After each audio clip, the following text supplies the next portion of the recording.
2 साल पहले बिकरू कांड में भले ही उत्तर प्रदेश पुलिस को सबसे बड़ी शहादत देनी पड़ी हो, लेकिन इस कांड के बाद उत्तर प्रदेश पुलिस को अपराधियों के लिए एक और नया हथियार मिल गया। यह हथियार था बुलडोजर और जेसीबी मशीन से घर गिराने का। 2 जुलाई 2020 की रात चौबेपुर पुलिस विकास दुबे को पकड़ने गई तो विकास दुबे ने पुलिस के लिए रास्ते में जेसीबी लगा दी और 8 पुलिसकर्मियों को गोलियों से छलनी कर डाला। जब पुलिस ने अपनी कार्रवाई शुरू की तो जिस जेसीबी से विकास दुबे ने पुलिसकर्मियों को रोका था, उसी जेसीबी को लगाकर विकास दुबे का घर गिरा दिया गया।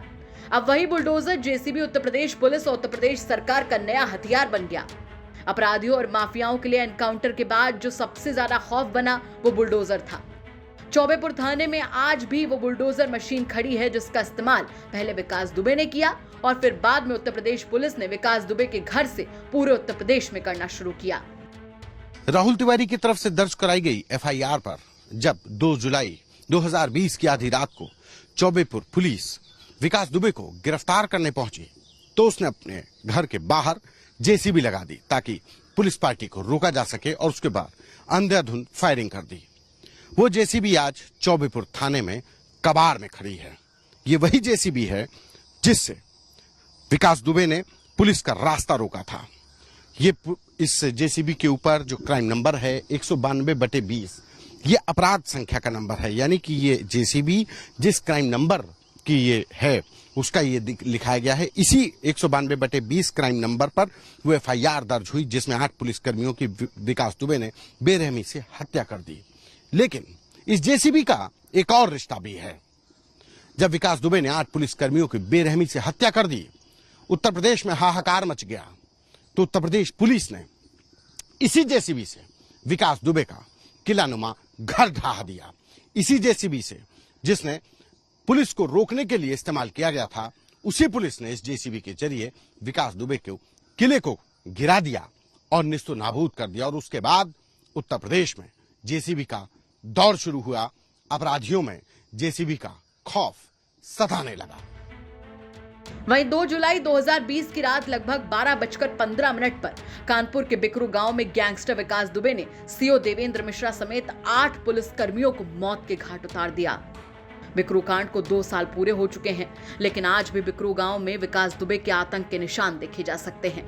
पुलिसकर्मियों की हत्या की सबसे बड़ी वारदात के अगले ही दिन विकास दुबे के किलेनुमा घर को ढहा दिया गया और सबसे बड़ी बात, विकास का घर उसी जेसीबी से ढाया गया जो उसने पुलिस को रोकने के लिए लगाई थी।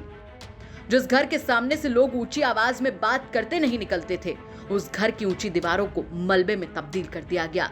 2 साल बाद भी घर उसी मलबे का ढेर बना है। घर के अंदर की चीजें जस की तस पड़ी हुई हैं। जिस बिकरू गांव में विकास दुबे के नाम की तूती बोलती थी, जिस विकास दुबे के नाम पर सिर्फ बिकरू ही नहीं आसपास के तमाम गांव में दहशत फैल जाती थी, जिस विकास दुबे के घर के बाहर लोग निकलने से कतराते थे, आज 2 साल बाद विकास दुबे का वो घर खंडहर बन चुका है। खंडहर ऐसा कि उस घर के अंदर बबूल उगाए हैं, चीजें निस्तो नाबूद हो रही हैं। 2 जुलाई 2020 की आधी रात को विकास दुबे ने इसी किलानुमा घर के छत से चढ़कर अपने साथियों के साथ चौबेपुर पुलिस और सीओ देवेंद्र मिश्रा समेत 8 पुलिस कर्मियों की गोलियों से भूनकर हत्या कर दी। उसके बाद उत्तर प्रदेश पुलिस ने विकास दुबे के इस मकान को जो किलेनुमा था उसको ढा दिया। आज इस गांव में परिस्थितियां बदल गई हैं। विकास दुबे का कोई नाम नहीं लेना चाहता, लेकिन उसके घर का ये खंडहर बता रहा है कि विकास दुबे के नाम पर लोग कितनी दहशत में थे। वो भले ही कोई प्रधान न रहा हो, विधायक न रहा हो, लेकिन उसकी दहशत, उसकी तूती पूरे इलाके में बोलती थी। 2 जुलाई 2020 की रात विकास दुबे ने अपने जिस घर के ऊपर से गोलियों से भूनकर पुलिसकर्मियों की हत्या कर दी, आज उसका वही घर खंडहर बन चुका है। ये विकास दुबे के बिकरू गांव का ये घर है जिसको पुलिस ने अगली ही सुबह बुलडोजर से गिरा दिया। आज इस घर की हर चीज निस्तो नाबूद हो चुकी है। घर खंडहर में तब्दील हो चुका है। विकास दुबे के घर से शुरू हुआ बुलडोजर उत्तर प्रदेश में चल चुका है। विकास दुबे के नाम का खौफ खत्म तो हो गया है, लेकिन जब तक वो जिंदा रहा उसने तमाम परिवारों में दहशत पैदा कर रखी थी। यही वजह है कि बीते दिनों जब उत्तर प्रदेश में पंचायत चुनाव हुए तो जिस विकास दुबे के नाम पर लोग निर्विरोध ब्लॉक प्रमुख और ग्राम प्रधान बन जाते थे, उसी बिकरू गांव में इस बार एक दूसरे प्रत्याशी ने जीत हासिल की, क्योंकि लोगों को पहली बार निर्भीक होकर वोट देने का मौका मिला था।